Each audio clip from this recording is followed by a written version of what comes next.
Akenshi iyo turimo kuvuga dukunze gukora urutonde rw'abagabo, bamwe mu bagabo binjiza amafaranga menshi kuruta abandi, ariko hanyuma yaho hari n'abagore, hari abagore nabo binjiza amafaranga menshi kandi amafaranga atari make muri bizinesi bakora, mu ishoramari, mu mabizinesi bashoyemo imari, bityo bigatuma ari bamwe mu bakorera amafaranga menshi cyane kandi bakinjiza amafaranga menshi ku isi.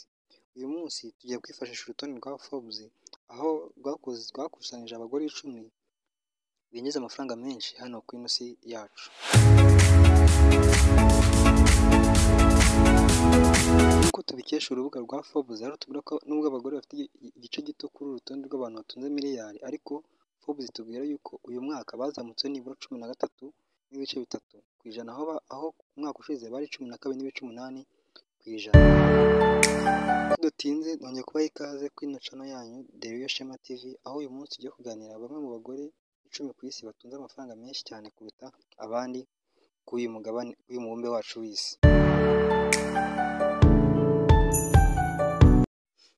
Nongera guha ikaze uri mushyashya kuno muyoboro wacu wa YouTube channel, ukora subscribe kugira ngo ubashe kunogerwa n'izindi gahunda tuzatubagezaho umunsi ku munsi. Ubaye ufite igitekerezo cyangwa se inyunganizi cyangwa se icyo wumva twazabagezaho mu bindi biganiro byacu, wakandikaho hasi muri comments. Tudatinze ku rutonde rwacu ku mwanya wa 10 turasanga umunyamerikakazi witwa Abigail Johnson, ufite imyaka 62, afite miliyari 29 z'amadolari. Uyu mutungo ukaba uturuka muri kampani yitwa Fidelity Investment uyu mugore yashinze. Ku mwanya wa 9 turasanga bita Gina Rinehart, aho ari umunya Australiakazi ufite imyaka 70, akaba afite umutungo ubarirwa muri miliyari 30.8 z'amadolari. Amafaranga ye akaba aturuka mu bintu byerekeranye no gucukura amabuye y'agaciro, mining. Ku mwanya wa 8 turasanga Miriam Adelson, uyu nguyu akaba ari umunya Amerikakazi ufite imyaka 78, aho afite umutungo ubarirwa muri miliyari 32 z'amadolari. Umutungo ukaba uturuka mu bintu byerekeranye n'amakasinos. Ku mwanya wa 7 turasanga uwo bita Raffaella Aponte Diamante, akaba ari afite ubwenegihugu bw'Ubutaliyani ndetse n'Ubusuwisi, aho afite imyaka 79, akaba afite umutungo ukaba muri miliyari 33 na miliyoni 100 z'amadolari. Akaba afite imyaka 79, amafaranga akaba aturuka ayavana mu bintu byerekeranye na shipping. Ku mwanya wa 6 turasanga umuhindekazi bita Savitri Jindal. Uyu ni umuhindekazi, akaba afite imyaka 74, afite umutungo ubarirwa muri miliyari 33 na miliyoni 500 z'amadolari. Umutungo ukaba uturuka mu bintu byerekeranye no gucuruza ibintu by'ibyuma bya steel. Ku mwanya wa 5 turasanga uwo bita Mackenzie Scott.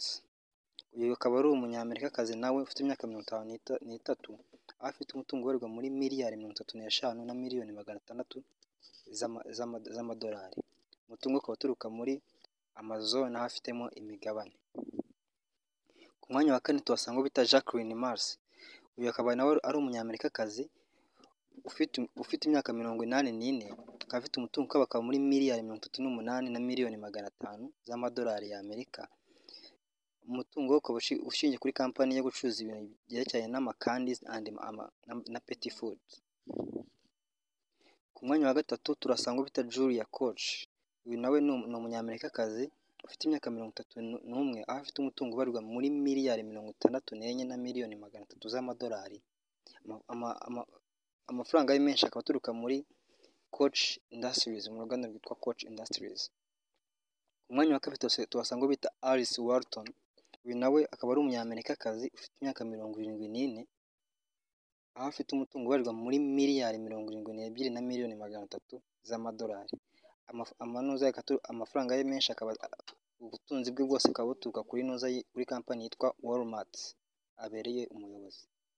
Ku mwanya wa mbere turasanga umugore witwa Françoise Bettencourt Meyers. Uyu nguyu nawe akaba ari umufaransakazi, aho ufite imyaka 70, aho afite umutungo ubarirwa muri miliyari 99 na miliyoni 500 z'amadolari, aho umutungo we uva kuri